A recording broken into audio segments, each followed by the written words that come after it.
Hi, this is Dr. William July. I am a clinical psychologist and the co developer of my clinical writer.ai.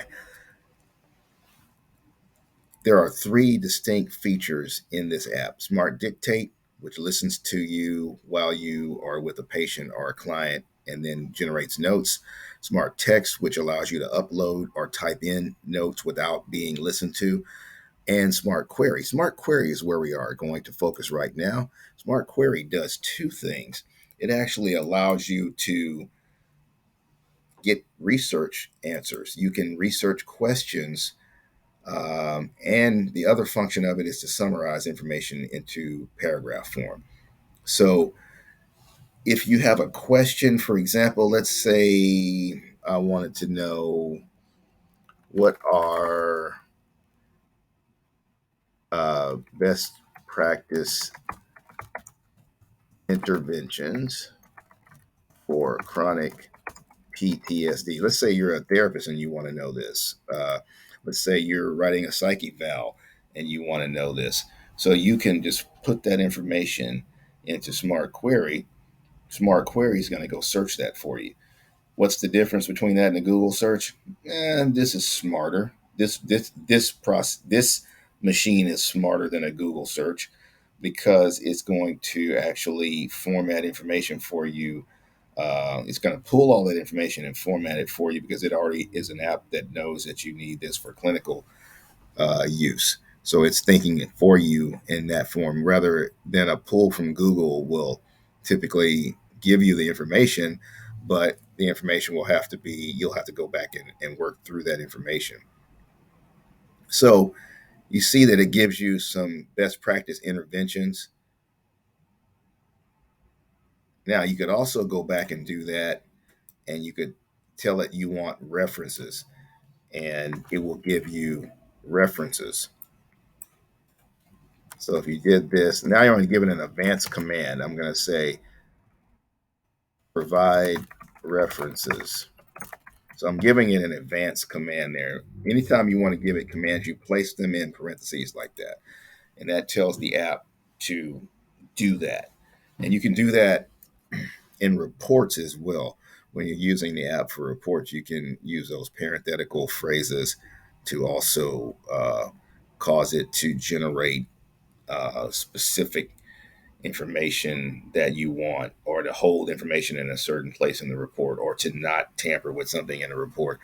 Again, this we designed this to be really flexible and super customizable to exactly what you want.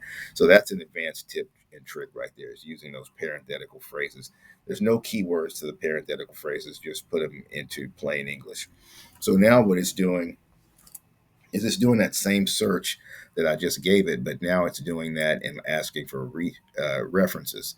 So there are some references that it has generated. I can also tell it to give me APA references, APA style references, and it will do that. So I could also just go back up and say the same thing. Um, Give me references in APA format, and it'll do that. Uh, so not to beleaguer that point, but that's to show you the flexibility. Now we go down to summarize into a paragraph.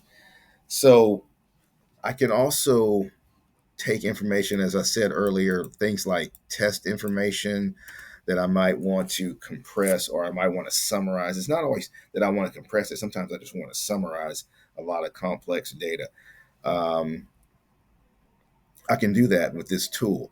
For the sake of just demonstration, I'm going to use the information from that same patient that I've been using for all the fictitious patient that I've been using for all of my examples on all of these applications, and let's use that one to generate a an example.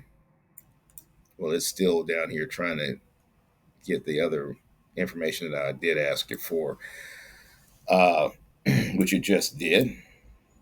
And now this is going back to the previous example. It was still chewing on that while I was giving it another command. But look at that. Isn't that beautiful? There you go. APA style references. And we all know how important that is. Okay, after you survive grad school, this has been burned into your mind forever, into your brain. So that's what it just did. It gave me that. Now it gave me the APA. So you saw that I was able to specify and gave it an advanced commands. I'm glad you got to see the advanced commands. Now I'm going to add this. And this is that patient profile. I'm going to give it an advanced command, and I'm going to say summarize into 2 paragraphs. Now you don't have to put this. You don't have to do this.